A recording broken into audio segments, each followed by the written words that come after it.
Bienvenue sur notre chaîne. Retrouvez ici les discours politiques sans coupure, ni filtre. Abonnez-vous pour rester informé. Bonjour Jean-Philippe Tanguy. Bonjour madame. Merci d'avoir accepté notre invitation. Merci. Député de la Somme, président délégué du groupe Rassemblement National à l'Assemblée Nationale. On est ensemble pendant 20 minutes pour une interview en partenariat avec la presse régionale représentée par Julien Lécuyer de La Voix du Nord. Bonjour Julien. Bonjour Yann, bonjour Jean-Philippe Tanguy. Bonjour, ravi d'avoir la presse du Nord. D'habitude Céleste. C'est gentil. On va commencer en revenant sur l'audition de François Bayrou. 5h30 d'audition hier devant les députés sur l'affaire Betharam et François Bayrou qui a martelé ne pas avoir menti. Il vous a convaincu ? Non, mais je ne vais pas vous mentir, je n'ai pas regardé ces 5h30, donc je ne vais pas vous baratiner. Par contre, moi je suis très gêné par la tournure que prend cette commission d'enquête. Pourquoi ? Moi j'en ai mené une commission d'enquête sur les ingérences. On n'est pas un tribunal, nous ne sommes pas des procureurs. Et là, j'ai senti quand même dans quelques extraits assez long néanmoins que j'ai regardé, un vrai malaise là-dessus. On a la volonté quand même de la France insoumise, il faut bien le dire, et du reste de la gauche, de transformer cette commission d'enquête en inquisition. Donc moi je ne défends pas M. Bayrou, je trouve évidemment que les victimes qui ont pris la parole, ou qui ont pris la parole pour les autres, sont très courageuses, doivent être entendues et respectées, mais s'il y a des faits, c'est à la justice de les traiter maintenant. Et le Parlement, une fois plus, n'est pas une autorité judiciaire, et M. Bayrou n'a pas à être soumis à la question et à la torture pendant 5h30 pour essayer, en lui posant 20 fois la même question, d'essayer d'avouer ou de commettre une faute. Parce qu'on avait l'impression qu'il cherchait plus la faute de M. Bayrou, la faute politique, que la vérité pour les victimes. Et là, ça me dérange. Donc la France insoumise a fait de la politique ? Enfin, en fait, instrumentalisation, quoi. Oui, je pense que c'est instrumentalisation. Je vois, voilà, une fois, moi, je ne lis pas les cœurs et les reins, mais si vous voulez poser, vraiment, c'est des méthodes de l'Inquisition médiévale, hein, c'est-à-dire poser 50 fois la même question, en espérant qu'il y ait une version ou une erreur factuelle qui, prouve une vérité parallèle. Voilà. Je trouve que c'est très dangereux et je trouve surtout que, finalement, on oublie beaucoup les victimes dans cette triste affaire. Cela dit, la commission a pointé aussi des revirements dans son expression. Vous aussi, vous avez certainement pu le constater ces derniers mois. Est-ce qu'il a affaibli sa propre parole en ayant des déclarations contradictoires ? Sans doute. Moi, c'est la réflexion que je me suis faite au début quand je l'ai entendu en hémicycle. Hein. N'oublions pas que cette histoire a commencé en hémicycle où il avait effectivement répondu des choses qui étaient parfois incohérentes. Mais bon, moi, j'essaie toujours de me mettre à la place des gens. Si je devais me souvenir de faits tragiques il y a 30 ans, avec d'une minute à l'autre, est-ce que ma version serait parfaitement valide? Est-ce que je ne me tromperais pas dans certains souvenirs? C'est possible. Donc moi, j'essaie de reprendre ça avec un peu de distance. M. Bayrou a toujours été un adversaire politique, que ce soit sur l'Union européenne, l'économie, la fiscalité, la sécurité, l'immigration. Je ne suis d'accord avec lui sur rien, mais j'essaie de le traiter en être humain, en compatriote, et pas seulement en adversaire politique. Les insoumis ont quand même tendance à traiter tout adversaire politique en ennemi et à le traiter avec assez peu de tolérance. Bon. Mais ça veut dire pour vous que François Bayrou ne ressort pas affaibli politiquement de ces 5h30 d'audition ? Une fois de plus, là pour le coup, je mentirais si je vous disais que j'avais suffisamment regardé pour tenir ce jugement. Je préfère m'en tenir à la prudence. En tout cas, je n'ai pas vu de conclusion dans les médias que j'ai pu lire ce matin qui faisaient de nouvelles révélations. J'ai l'impression que tout ça a un peu tourné en rond. Bon, ça ne sent pas la censure, quoi, en fait, c'est ça que vous nous dites. Mais il y a des sujets qui peuvent mener à la censure, qui sont des vrais... Enfin, c'est pas que c'est un vrai sujet, mais pour le moment, je ne vois pas de mensonges ou de mise en doute de la probité de M. Bayrou qui permettrait de lui dénier le droit d'être Premier ministre. Il n'y aura pas de censure du RN sur Betharam. Pour le moment, non. Mais sur les retraites, sur la stagnation des salaires, sur la ruine des finances publiques, sur l'absence de loi sur l'immigration, sur l'énergie, on a été entendu pour le moment. Là, il y a des sujets de censure. On exerce une pression sur les sujets qui intéressent les Françaises et les Français qui mettent en cause M. Bayrou. Là, sur l'affaire Betharam, je ne vois rien qui l'empêche d'être Premier ministre pour le moment. Julien, on va parler du référendum. Oui, vous l'avez suivi mardi soir. Emmanuel Macron s'est dit défavorable à l'idée d'un référendum sur l'immigration. Et il considère que l'article 11 de la Constitution qui encadre l'outil référendaire ne permet pas d'interroger les Français sur ce point. Alors on a écouté aussi Jordan Bardella hier qui, lui, maintient le fait que c'est possible. Mais alors expliquez-nous comment constitutionnellement vous comptez passer ? Mais c'est Jordan Bardella qui a raison. En fait, on ne nous a jamais prouvé que vous ne pouvez pas faire de référendum sur l'immigration par rapport au thème qu'avait choisi le général de Gaulle. L'immigration est à la fois un phénomène économique, un phénomène social, un phénomène institutionnel. Il n'y a aucune difficulté. Enfin, tout ça, en fait, ce sont des gens. Et d'ailleurs, quand on tire un peu la ficelle, on a la pelote de gens qui ne veulent pas, en fait, consulter les Français sur l'immigration. D'ailleurs, Emmanuel Macron a vendu le poteau rose en disant « je ne vois pas le sujet ». Bah, écoutez, quels que soient les partis pour lesquels votent les Français, nos compatriotes, dans tous les sondages, voient le sujet et souhaiteraient largement... Le sujet, mais quelle question, il y a d'autres sujets, on n'est pas des obsédés de l'immigration. On pourrait faire un référendum sur les retraites, on pourrait faire des référendums sur d'autres sujets, sur la fin de vie. Mais l'immigration, c'est vrai que c'est un poids saillant parce que si on n'affirme pas la volonté populaire sur le contrôle de l'immigration, nous avons un certain nombre d'autorités judiciaires et d'instances internationales qui nous mettent des bâtons dans les roues. Mais quelle question vous souhaiteriez poser par référendum sur l'immigration ? Vous avez raison, effectivement, parce que parfois on croit, surtout quand on entend Emmanuel Macron, qu'on serait en Suisse et qu'on aurait des votations sur est-ce que vous voulez tel ou tel phénomène ou telle question. Non, en fait, en France, c'est sur un projet de loi, une proposition de loi. Donc nous, c'est la proposition de Marine Le Pen, sur l'immigration, qui a été déposée il y a plusieurs années, qu'on pourrait mettre à jour, parce que peut-être qu'il y a des petites mises à jour à faire, mais enfin, 99... Non, mais je dis ça par prudence, pour pas être arrogant, mais 99% du texte pourrait passer devant les Français par référendum. Ce qui était passé la dernière fois, en 2005, sur le traité européen, c'était souhaitez-vous la ratification du traité en pièce jointe, si je puis dire, et on avait tous reçu le traité européen par la poste. Mais là, sur l'immigration, c'est constitutionnel ce que vous voulez faire ? Ah oui, tout à fait. Franchement, je n'ai aucun doute là-dessus. Je comprends très peu ce débat, parce que, en plus, moi, je m'étais penché à l'époque en disant oui, l'immigration, c'est sociétal. En fait, le mot sociétal n'existait pas en 1958. C'était le mot social. Cette différence a été faite sous l'influence américaine dans les années 70. C'est un mot qui n'a été reconnu par l'Académie française que dans les années 70-80. Donc en fait, dans la tête du général de Gaulle, et moi qui connais un peu la prose et le verbe du général de Gaulle pour l'avoir lu et relu, le mot sociétal n'existe pas dans la prose du général de Gaulle, c'est le mot social. La question du vote même Bruno Retailleau, qui est favorable à un référendum sur l'immigration, il dit pour le moment on peut le limiter à quelques sujets, notamment la question des prestations sociales. C'est très intéressant. La question sur M. Retailleau, c'est qu'en fait, comme lui-même n'a jamais voulu assumer ses responsabilités sur l'immigration, il avait lui-même utilisé cette histoire qu'on ne pouvait pas consulter les Français directement pour gagner du temps. Non, lui, il veut gagner du temps. Il veut d'abord qu'on modifie la Constitution et ensuite qu'on voit un référendum sur l'immigration. Donc ça veut dire envoyer ça à la Saint-Glinglin. Et ça, c'est la spécialité de LR. D'ailleurs, on le voit bien, puisque maintenant il a accepté de travailler avec M. Macron. Qu'est-ce qu'il propose sur l'immigration de concret, M. Retailleau, à part des prises de parole, des conférences de presse et des micro-polémiques avec M. Wauquiez ? Rien. Nous, ça fait 6 mois qu'il est au gouvernement. Il ne nous a rien proposé. Contrairement à ce qu'il avait annoncé. Sur la fin de vie, vous le disiez, Emmanuel Macron, il a promis, en revanche, un référendum si toutefois le débat s'enlise au Parlement. Est-ce que vous, qui êtes favorable à ce texte, vous êtes satisfait ? Non, parce que nous, on a toujours été pour que ce soit les Français qui tranchent les questions, pour le coup, sociétales ou sociales, les grandes questions de société.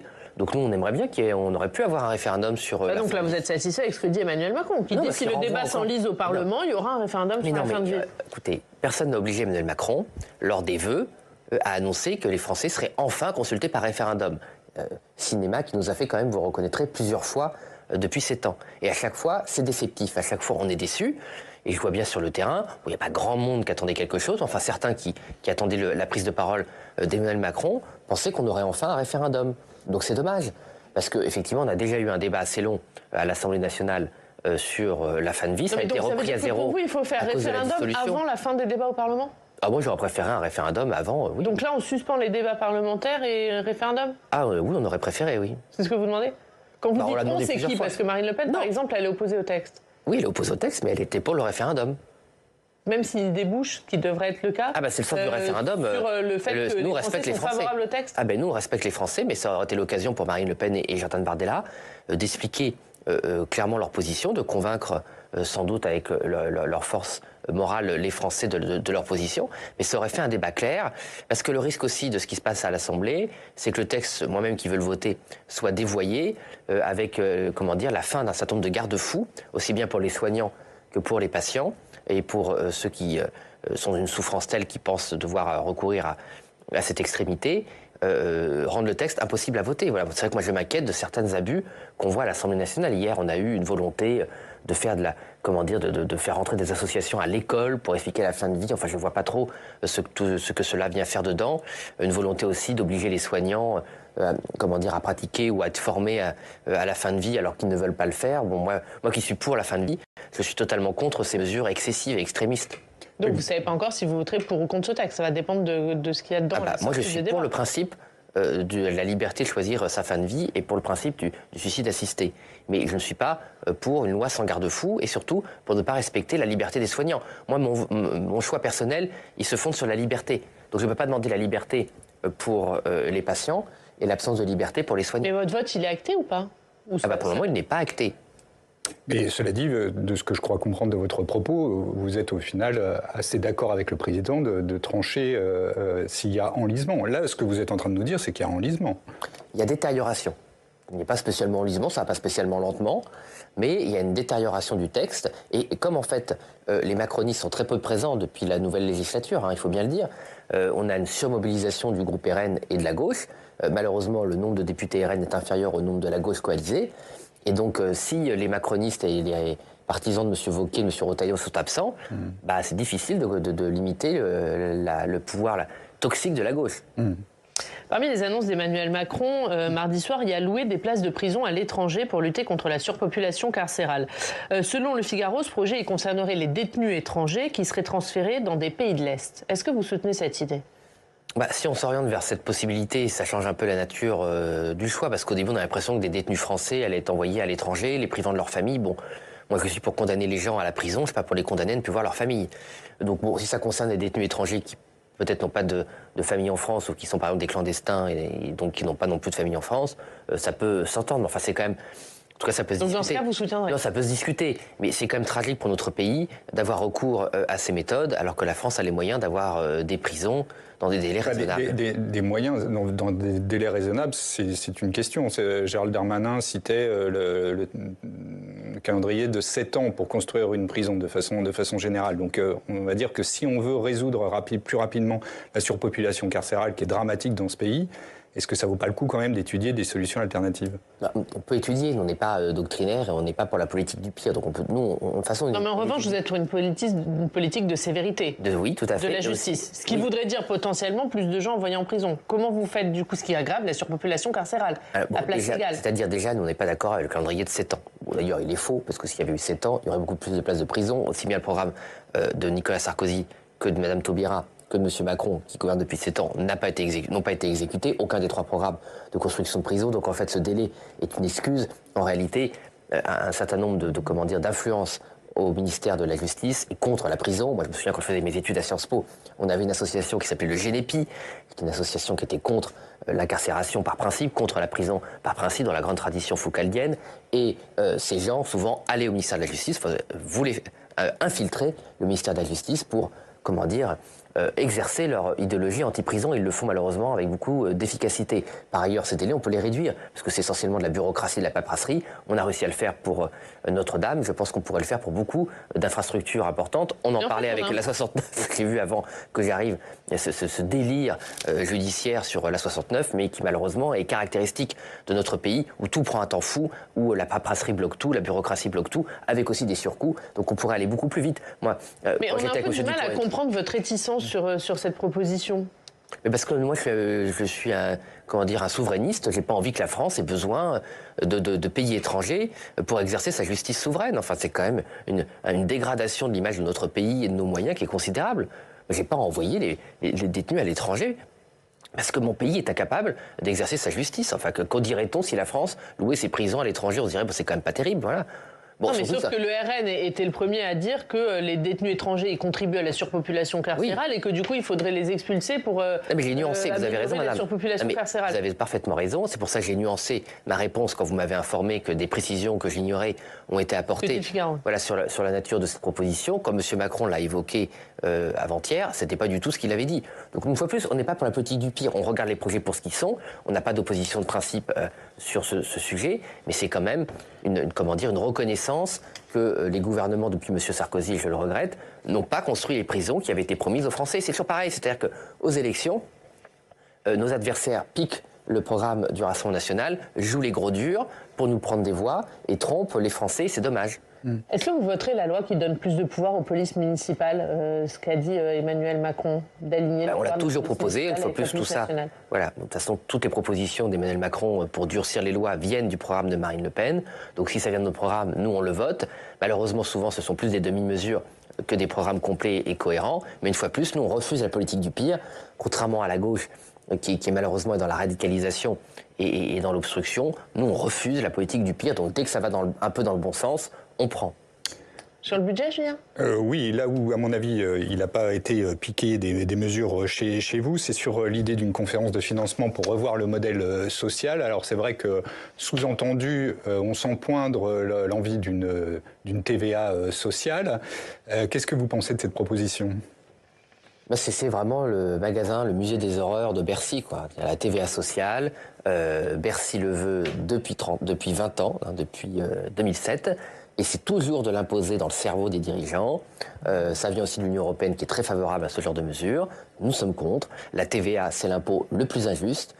Il le cible en proportion, tape en proportion le pouvoir d'achat des classes moyennes et des classes populaires bien plus que des plus privilégiés. C'est une fausse bonne idée. Par ailleurs, maintenant en France, pendant longtemps, on a une consommation dynamique.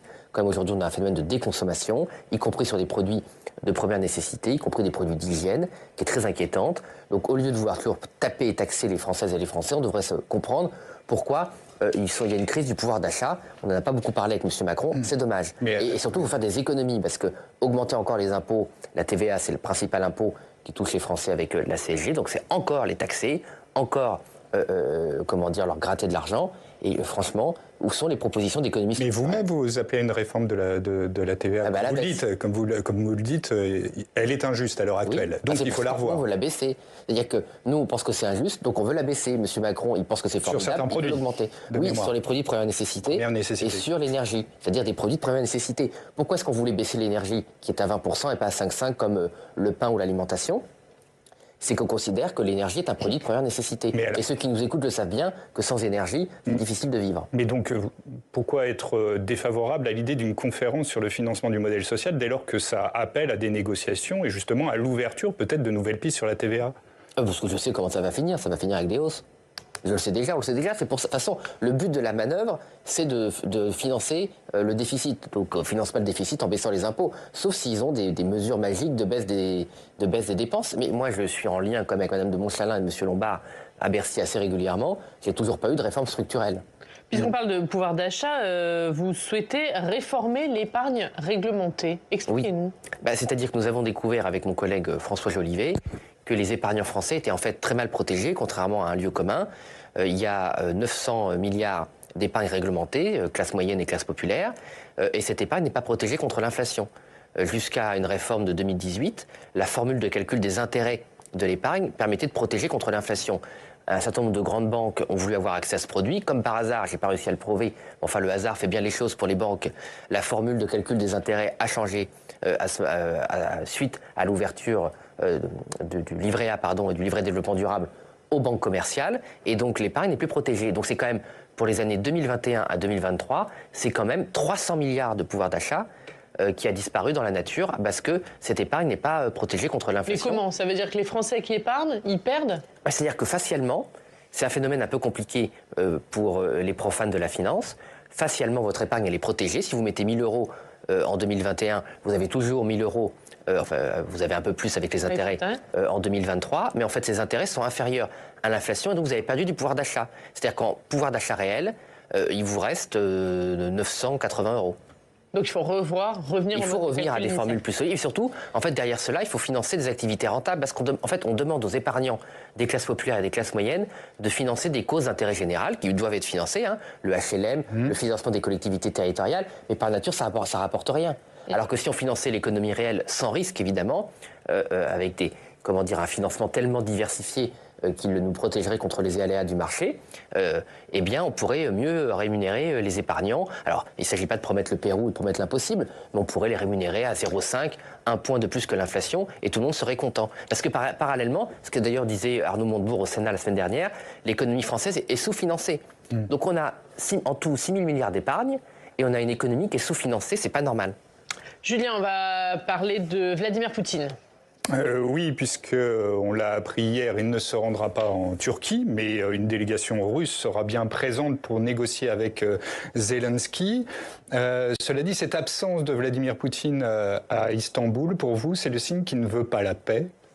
Oui, je regrette cette absence. Alors, est-ce que c'est le signe qu'il ne veut pas la paix? On verra ce que dit la délégation russe. Moi, je ne suis pas... Je ne souhaite pas l'être dans la tête des dirigeants Vladimir Poutine, russes. ça a peu de chances d'aboutir, ces négociations, non? Vous êtes quand même Bon, il y a encore des optimiste négociations dans l'histoire de la diplomatie. Il y a beaucoup de négociations qui ont abouti, en tout cas qui ont progressé. Pas Vous êtes avez optimiste? raison. Non, je ne suis pas spécialement optimiste. En tout cas, ce qui est sûr, c'est qu'une fois de plus, l'Union européenne n'arrive pas à gérer la paix et la diplomatie sur son propre sol. On oublie de le déléguer ici à Riyad, en Arabie Saoudite, ou là, à Istanbul, en Turquie. C'est la deuxième fois que cela arrive. Parfois aussi, la Chine a plus d'influence que les pays de l'Union européenne. C'est quand même triste d'en arriver là. Et que l'agitation de M. Macron, et je le regrette pour mon pays, ne semble pas fonctionner pour faire progresser la paix. J'ai été très troublé. Vous êtes quand même dur avec un président qui a quand même servi à relier le président Donald Trump et puis le président ukrainien. C'est quand même lui qui a servi aussi de liaison. Oui, c'est ce qu'il dit. Pour le moment, je n'ai pas de fait qui prouve la communication du président de la République. Mais si ça a été le cas, tant mieux. Moi, une fois de plus, pour mon pays et pour la paix, je ne souhaite que le meilleur, ou en tout cas le moins pire. Mais ce que je veux dire par là, par contre, c'est que les mots, enfin les discours tenus par Emmanuel Macron lors de son interview sur TF1 étaient mot pour mot la reprise des positions de Marine Le Pen au Parlement. Par exemple, au détour d'une phrase, il a annoncé que l'Ukraine ne rentrerait pas dans l'OTAN. Changement de position de gouvernement majeur que nous avions depuis le début avec Marine Le Pen et qui nous a quand même valu des insultes, des accusations d'ingérence et d'intelligence avec l'ennemi complètement farfelues et diffamatoires depuis 3 ans. Et c'est pour ça que je vous rappelle que le Rassemblement national n'a pas pu voter les motions de soutien du Parlement à l'Ukraine, qu'on a dû s'abstenir, parce que dedans, il y avait l'entrée de l'Ukraine dans l'OTAN. Donc ça fait 3 ans que les macronistes, une certaine gauche, une certaine droite, nous gonflent et nous mentent surtout aux Français en disant il faut que l'Ukraine rentre dans l'OTAN. Et comme le Rassemblement national ne veut pas que l'Ukraine rentre dans l'OTAN, ce sont des méchants poutinistes. Et en fait, M. Macron, au détour d'une phrase, vient de rejoindre notre position, qui n'était pas une position poutiniste, qui était la position de Jacques Chirac et la position de la diplomatie française en permanence, sauf depuis M. Hollande. Donc tout ça est quand même bien triste et c'est beaucoup de temps perdu pour la France. Emmanuel Macron qui a également parlé de la situation à Gaza, disant que ce n'est pas son rôle d'employer le terme de génocide, mais celui des historiens. Il qualifie de drame la situation et de honte la politique de Benyamin Netanyahou. Il a employé les bons mots selon vous? Non, il n'a pas du tout employé les bons mots et il change de mots selon ses interlocuteurs. Au début, M. Macron voulait une forme d'OTAN, enfin une coalition, contre le Hamas en soutien à la sécurité d'Israël. Maintenant, il en est presque à reprendre la propagande du Hamas. C'est quand même... Vous exagérez, la propagande du Hamas, les mots sont forts. Ils sont même d'ailleurs, vous rapprochez finalement des propos de Benyamin Netanyahou qui a dit qui a qualifié Emmanuel Macron, qu'il l'a accusé de se ranger du côté d'une organisation terroriste. Vous en êtes presque à reprendre les mots de Benyamin Netanyahou. Mais moi, je reprends mes propres mots, pas les mots d'un gouvernement étranger, même s'il peut être un gouvernement ami, comme celui d'Israël, qui, je rappelle, est la seule démocratie du Moyen-Orient et qui est légitime. Et comment vous qualifiez ce qui se passe à Gaza à l'heure actuelle? Mais Israël tente d'assurer sa sécurité et tente d'éliminer un mouvement terroriste qui, malheureusement, a choisi un peuple innocent comme bouclier. Donc j'entends beaucoup de gens qui, depuis leur canapé, savent comment mener une opération militaire contre le Hamas. Voilà. Si ces gens ont quelque chose à proposer de plus, comment dire, de moins douloureux, de moins tragique, mais bien sûr, mais je le regrette. Mais comment se fait-il que, comment dire, depuis 6 mois, moi j'aurais préféré que les puissances occidentales, comment dire, dénervent la puissance et l'influence du Hamas en influant sur les puissances au Moyen-Orient qui malheureusement le soutiennent, en particulier dans le Golfe. Ça n'a pas été fait. Voilà, ce qu'il faut, c'est débrancher tous les moyens de contrôle et de pouvoir du Hamas ou d'un certain nombre de ses proxys, ici ou là. Ce n'est pas fait. Donc faire de la morale, même si ça part d'un bon sentiment sur ce que subit le peuple palestinien, ça ne sert à rien. Voilà. Et en tout cas, je ne vois personne proposer de solution au gouvernement israélien. Julien, un dernier mot rapidement. Oui, simplement sur ce sondage commandé par par l'Institut Hexagone, qui est financé en partie par le milliardaire Pierre-Édouard Stérin. Il a montré tout le potentiel de Jordan Bardella à la présidentielle, en capacité de remporter les seconds tours face à tous les candidats, hormis Édouard Philippe. C'est plutôt positif, non ? C'est très positif pour notre force politique, pour les idées qu'on porte et les qualités reconnues à Jordan Bardella. Le problème, c'était pas du tout, évidemment, les bons résultats de Jordan, c'était cette volonté d'exclure Marine Le Pen et de nourrir un récit de certains lobbies contre la candidature de Marine Le Pen alors qu'elle est présumée innocente et qu'elle pourra se présenter quand justice lui sera rendue. C'est ça qui était insupportable. Et moi, il y a un peu de naïveté, je trouve, dans certains commentaires sur la politique française, sur l'utilisation des sondages. Évidemment. Et les lobbies, ils viennent d'où? De chez vous? Non, ils viennent pas de chez nous. Il n'y a pas une bataille aussi derrière en disant il faut peut-être préparer, faire que le plan B devienne le plan A?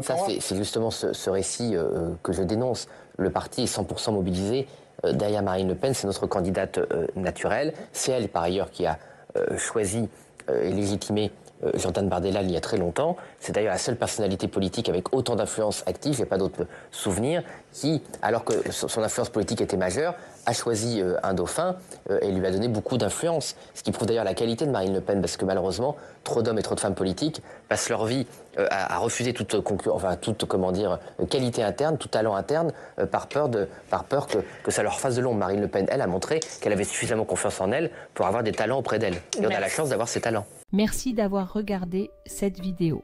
Ce que vous voyez ici est un projet citoyen créé grâce à l'engagement de personnes qui croient vraiment en une politique transparente et une documentation fiable. Si ce que nous faisons compte pour vous, soutenez-nous, partagez nos vidéos et aidez-nous à toucher le plus de monde possible. Nous croyons que seul un engagement commun peut rendre la politique plus claire et plus honnête. Si vous trouvez une erreur dans nos contenus, faites-le nous savoir. Ensemble, nous pouvons corriger l'imparfait et créer un espace pour un vrai dialogue ouvert. Ensemble, nous pouvons faire plus. Ensemble, nous pouvons changer la politique pour le mieux.